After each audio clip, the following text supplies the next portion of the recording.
Hi friends, இன்றைக்கி ஒரு சூப்பரான ரெசிபி தாங்க பார்க்க போகிறோம். நல்ல கமகமான மிளகு ரசமும் நல்ல பெப்பர் தூக்கலாக போட்டு வறுத்த கோழிக்கறியும் தான் பார்க்க போகிறோம். வாங்க எப்படி செய்யலான்னு பார்க்கலாம். இதுக்கு ஒரு மிக்ஸி ஜார் எடுத்துக்கிட்டு ஒரு அரை ஸ்பூன் அளவுக்கு மிளகு சேர்த்துக்கிறேன்.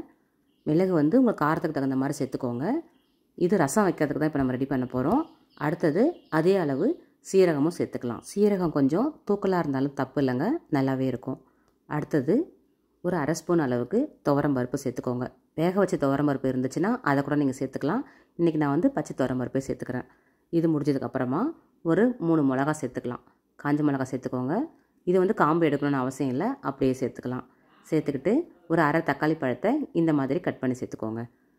தக்காளி வந்து நீங்கள் அரைச்சும் சேர்த்துக்கலாம், இல்லை டைரெக்டாகவும் சேர்த்துக்கலாம். நான் கொஞ்சம் அரைச்சி சேர்த்துக்கிறேங்க. இப்போது இது எல்லாத்தையும் கொஞ்சம் தண்ணி விட்டு நல்லா அரைச்சிட்டு வந்துடலாம். ரொம்ப நைஸாக அரைக்கணும்னு அவசியம் இல்லைங்க, கொஞ்சம் குறப்பாக இருந்தால் பரவாயில்ல. இந்த அளவுக்கு அரைச்சிக்கிட்டால் போதும். இப்போது ரசம் கூட்டிடலாம் வாங்க. ஒரு கிண்ணம் எடுத்துக்கோங்க. அதில் ஒரு எலுமிச்சம்பழம் அளவுக்கு புளி எடுத்து நல்லா வாஷ் பண்ணிவிட்டு இதெல்லாம் சேர்த்துக்கோங்க. இது வந்து நான் பழைய புளி தான் சேர்த்துருக்கேன். ரசம் கொஞ்சம் கலராகவே இருக்கும். அப்புறம் கட் பண்ணி வச்சுருக்க ஒரு தக்காளி சேர்த்துக்கலாம். கூடவே கொஞ்சம் மஞ்சள் பொடி, தேவையான அளவு பெருங்காயம், பூண்டு வந்து ஒரு 10 பல் எடுத்து அதை நல்லா தோல் உரிக்காமல் நசுக்கி வச்சுருக்கேன், அதையும் சேர்த்துக்கலாம். ரசத்துக்கு தேவையான அளவு உப்பு சேர்த்துக்கலாம். கூடவே கருவேப்பிலை, கொஞ்சம் கொத்தமல்லி சேர்த்துக்கிட்டு நம்ம அரைச்சி வச்சுருக்கிற இந்த மிளகு சீரகத்தையும் இதில் சேர்த்துக்கலாம். ஃபுல்லாக சேர்த்துக்கோங்க. சேர்த்துக்கிட்டு கடைசியாக மிக்ஸி ஜாரை வந்து நல்லா கழுவி ஊற்றிடலாம். இப்போ இதை நல்லா கை வச்சு பிசைஞ்சிக்கோங்க. நம்ம ரசத்துக்கு தேவையான எல்லா பொருளையுமே சேர்த்துட்டோம். பாருங்கள் எவ்வளோ அழகாக இருக்குது. இதை நல்லா பிசைஞ்சு எடுத்துக்கலாம். புளி தக்காளி எல்லாமே நல்லா நசுங்கிற அளவுக்கு நல்லா பிசைஞ்சிக்கோங்க. எல்லாத்தையும் நல்லா மிக்ஸ் பண்ணதுக்கப்புறமா தேவையான அளவு தண்ணி ஊற்றிக்கலாம். இந்த அளவுக்கு மிக்ஸ் ஆகி வந்துடும். இப்போ தண்ணி சேர்த்துக்கலாம். ரொம்ப தண்ணி சேர்த்துடாதீங்க, திட்டமான அளவுக்கு சேர்த்துக்கோங்க. இந்த அளவுக்கு இருந்தால் போதும். ரொம்ப தண்ணி சேர்த்துக்கிட்டிங்க அப்படின்னாக்கா நம்ம போட்டிருக்க பொருள்கள்லாம் பத்தாமல் போயிடுங்க. அதனால் பார்த்து சேர்த்துக்கோங்க. இப்போ ஸ்டவ் ஆன் பண்ணிவிட்டு கடாயை வச்சுக்கிட்டு 2 ஸ்பூன் அளவுக்கு எண்ணெய் சேர்த்துக்கலாம். கூடவே கொஞ்சம் கடுகு போட்டுக்கோங்க. ஒரு 3 காஞ்ச மிளகாய் இதை போட்டு நல்லா வறுத்துருங்க. கடுகு நல்லா பொரிஞ்சதுக்கப்புறமா நம்ம கூட்டி வச்சுருக்கிற ரசத்தை எடுத்து இதில் ஊற்றிடலாம்.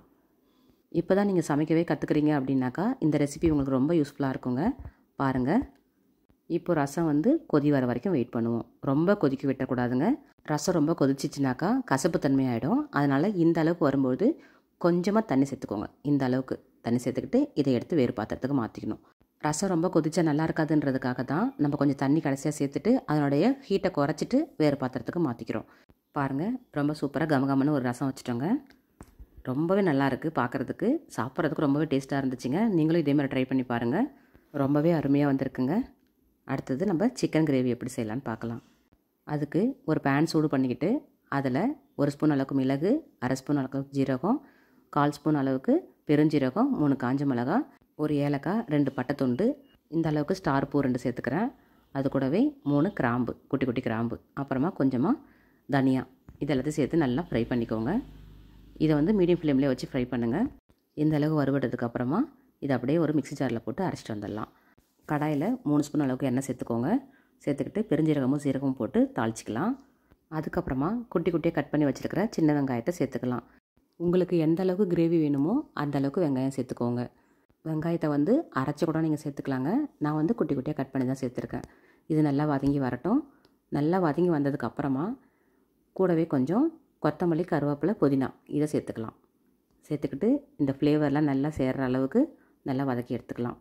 வெங்காயம், கொத்தமல்லி, கருவேப்பிலை, புதினாலாம் சேர்ந்ததுனாக்கா சூப்பரான ஒரு வாசனை வருங்க. அது கிரேவிக்கு ரொம்ப நல்லாவே இருக்கும். அடுத்தது கட் பண்ணி வச்சுருக்கிற 2 தக்காளியை சேர்த்துக்கலாம். சேர்த்துக்கிட்டு நல்லா வதக்கி எடுத்துக்கோங்க. தக்காளி கூட நீங்கள் தேவைப்பட்டால் அரைச்சி கூட ஊற்றிக்கலாங்க. நான் இந்த மாதிரி கட் பண்ணி தான் சேர்த்துருக்கேன். இப்போது 1/2 ஸ்பூன் அளவுக்கு இஞ்சி பூண்டு பேஸ்ட்டு சேர்த்துக்கலாம். சேர்த்துக்கிட்டு இதையும் நல்லா சேர்த்து வதக்கிடுங்க. நல்லா வதங்கி வரட்டும்.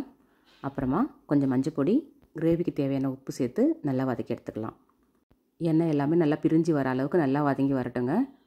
அது வரைக்கும் வதக்கி எடுத்துக்கணும். அப்போ தான் கிரேவி நல்லா திக்காகவும் நல்லா டேஸ்டியாகவும் கிடைக்கும். இப்போது கழுவி வச்சுருக்கிற 1/2 கிலோ சிக்கன் நம்ம இதில் சேர்த்துக்கலாம். நல்லா மஞ்சள் பொடி உப்புலாம் போட்டு நல்லா வாஷ் பண்ணி வச்சுருக்கோம். அதில் சேர்த்துக்கிட்டு நல்லா கலந்து விட்டுடலாம். ரொம்ப நேரமாக வந்து நம்ம வதக்கக்கூடாது, ஒரு மாதிரி ரப்பரியாக ஆகிடும். அதனால் கொஞ்சம் நேரம் வதக்கிட்டு இதுக்கு தேவையான அளவு தண்ணி சேர்த்துக்கலாம். அதுக்கு முன்னாடி நம்ம வறுத்து அரைச்சி வச்சுருக்கிற மசாலாவை இதில் சேர்த்துடலாம். நல்லா நைஸாக அரைச்சிக்கோங்க. அப்போ தான் மசாலா வந்து பிரியாமல் நல்லா சேர்ந்து வரும். இப்போ நல்லா கலந்து விட்டுட்டு இதுக்கு தேவையான அளவு தண்ணியை மிக்ஸி ஜாரை கழுவி சேர்த்துருக்கேன். அதுவே போதுங்க, ரொம்ப அதிகமாக தண்ணி சேர்க்க வேண்டாம். இப்போ நல்லா கொதித்து வந்து எண்ணெய் பிரியட்டும். அது வரைக்கும் மீடியம் ஃப்ளேம்லேயே வச்சு வேக வச்சிடலாம். இப்போ நல்லா கொதிச்சிட்ருக்குங்க. இந்த கிரேவிக்கு வந்து நம்ம மிளகாய் பொடிலாம் எதுவுமே சேர்க்கலை. நம்ம சேர்த்துருக்க இந்த மசாலா மட்டும்தான். காரம் எப்படி இருக்குன்னு பார்த்துக்கிட்டு கொஞ்சம் மிளகுத்தூள் கூட நீங்கள் சேர்த்துக்கலாங்க. நான் வந்து வறுக்கும் போதே கொஞ்சம் அதிகமான மிளகு தான் சேர்த்துருக்கேன். அதனால் இது கரெக்டாகவே இருந்துச்சு. பாருங்கள், இந்த அளவு நல்லா திக்காயிட்டு வந்துடுச்சு. எண்ணெய்லாம் நல்லா பிரிஞ்சு நல்லா கொதிச்சு சூப்பராக கிரேவி ரெடி ஆகிடுச்சு. இதை நம்ம இப்போ எடுத்து சர்வ் பண்ணிடலாம். இந்த கமகமன்னு ரசத்துக்கும் இந்த மிளகு போட்டு வறுத்த கோழிக்கறிக்கும் ரொம்பவே டேஸ்ட்டாக இருந்துச்சுங்க. இந்த கோடை மழைக்கு ரொம்ப மேட்சிங்காக இருந்துச்சு. நீங்களும் ஒரு முறை ட்ரை பண்ணி பாருங்கள், ரொம்பவே அருமையாக இருக்கும். நம்ம நிறைய ஸ்பைசஸ்லாம் சேர்க்காம மிளகாத்தூள்லாம் சேர்க்காம செஞ்சுருக்கோம். வெறும் மிளகு மட்டும்தான். ரொம்பவே நல்லா இருக்குங்க. வயிற்றுக்கும் எந்த பிரச்சனையும் இருக்காது. சாப்பிட்றதுக்கு டேஸ்ட்டுமே அவ்வளோ அருமையாக இருந்ததுங்க.